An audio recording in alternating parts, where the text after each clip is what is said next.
Good morning. We have some good news on some bills and some better news on others and some worse bill news on yet a fourth. So let's look at some bills as they proceed toward the governor's desk in North Dakota, Wisconsin, Washington rather, Utah, and in Virginia. So let's start with Washington State. So we have two bills out there that are very, very interesting. 5282 and 5812. I've talked about them. I think I've got those numbers right. 5282 is proceeding on, and 5282 addresses the issue of a police review board, specifically for net nanny stings to determine the efficacy of those stings, whether they pass muster, because they've been extremely controversial. Among other things, many of these stings will post a legal age or will be on a legal site, like a dating site, and then they will switch to something else later. The person thinks that they're involved in some kind of role play or something, and in fact, they're being lured in by police. And it brings up some real constitutional concerns about civil liberties and privacy and just good social conduct, not just for the people on those sites. Who are the huge targets not only of the police, the prosecution, and the public, but also police misconduct on those sites. Why do they need, if child predation, you've heard me say it many times, is so everywhere and so rampant, and so why go on there and then work so hard to create a crime among people who have not shown any propensity to do anything to begin with? So in Washington State, 5282 would help to rein in the police a little bit. 58, if I believe it's 5812, the bill that would reduce the registry to perhaps as little as 5 years for such crimes. That one is now stalled, but not dead. It's in a working group. The way that legislators punt is they'll put it in some kind of work group so that they can look at it and study it and keep it alive. Well, we will keep it alive, and so will many of our friends with Cage and in other organizations who are monitoring this very carefully and are pushing for it. Many people do not realize that it is extraordinarily easy to get on the sex offender registry. Very, very easy. And, it means big money from the federal government down, pushed down to the states to maintain this registry. So that alone is powerful incentive that gets the public thinking, because it keeps expanding in a lot of areas or has in the past, that this is a really, really big problem. In fact, what's happening is they're simply getting a lot of money in it, and excuse me, that money is also driving public perception.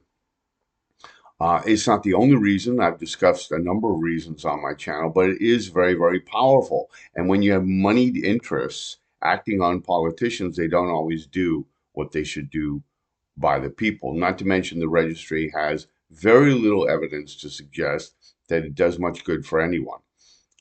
Most of the new crimes that are committed by people who are not on the registry. Therefore, the registry's efficacy is limited at best.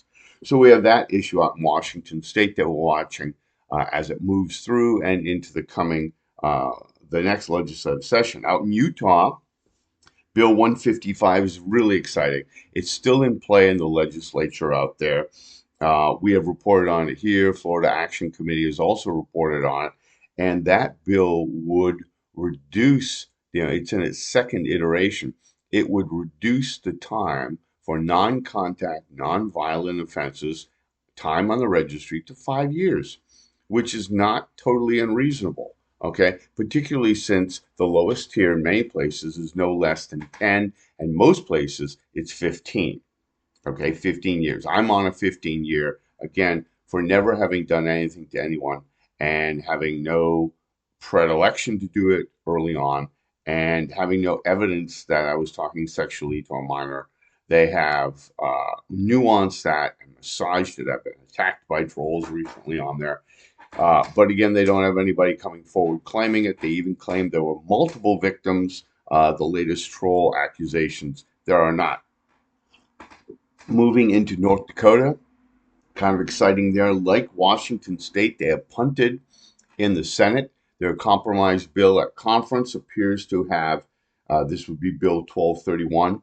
It passed the Senate, but in the Senate, it requires a work group. So the House passed it, the Senate put a little bit of a break on it. We'll see what the governor does. We no longer have Governor Burgum out there, who joined the Trump administration as energy secretary.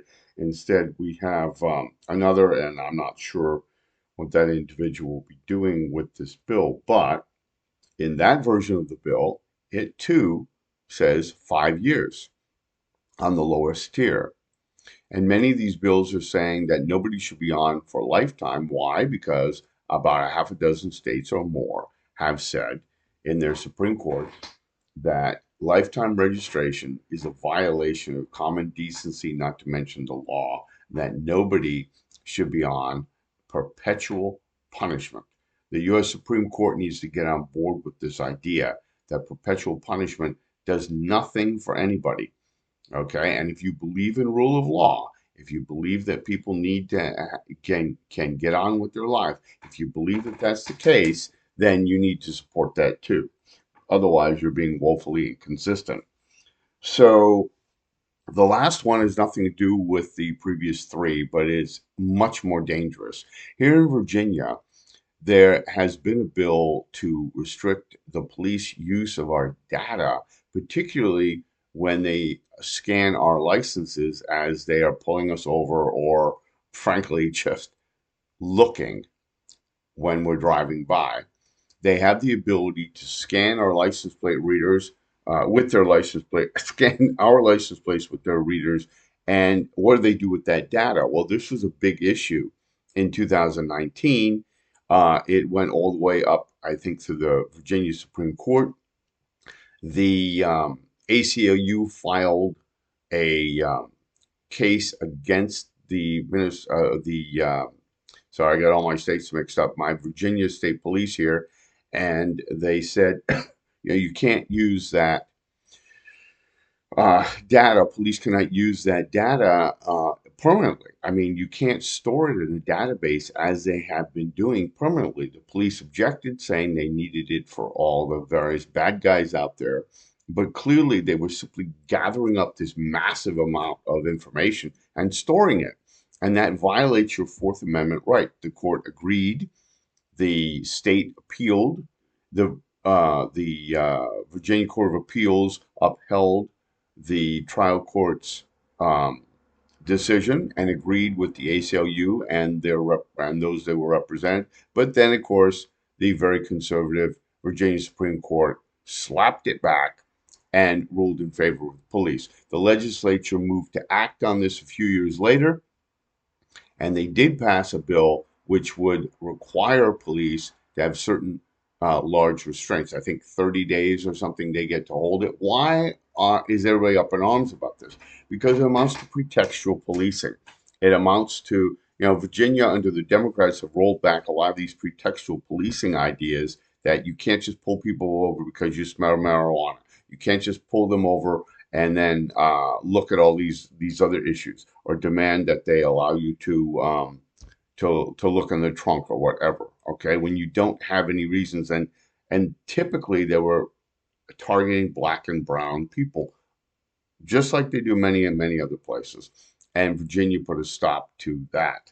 Now the governor has gotten this bill, which would put severe constraints on police to be able to hold this data, not to do their jobs. You understand? Not to do their jobs. They can scan all the live long day, but they cannot hold this information in a storage facility in perpetuity. The governor, however, has put his recommendations out there that he won't sign it unless they basically allow police to do pretty much whatever they want. That he wants it expanded even more so that police have basically unchecked power with regard to this bill. Forward Justice Virginia has been trumpeting this. They have gotten behind it. A lot of them are uh, civil defenders in courts. They represent people who have no representation that they can afford. And These are attorneys, unfortunately, we've been unable to convince them that issues regarding police surveillance online on online dating sites are equally important, but hopefully we can in the future. So this will remain somewhat in limbo. Apparently, the legislature is coming back into session to address it, and Forward Justice is asking people to push forward on that. I urge you to look into this. I'll try to post a few links down here in the course description. Just some updates on what's going on here as they move toward the governor's desk, and have a good day.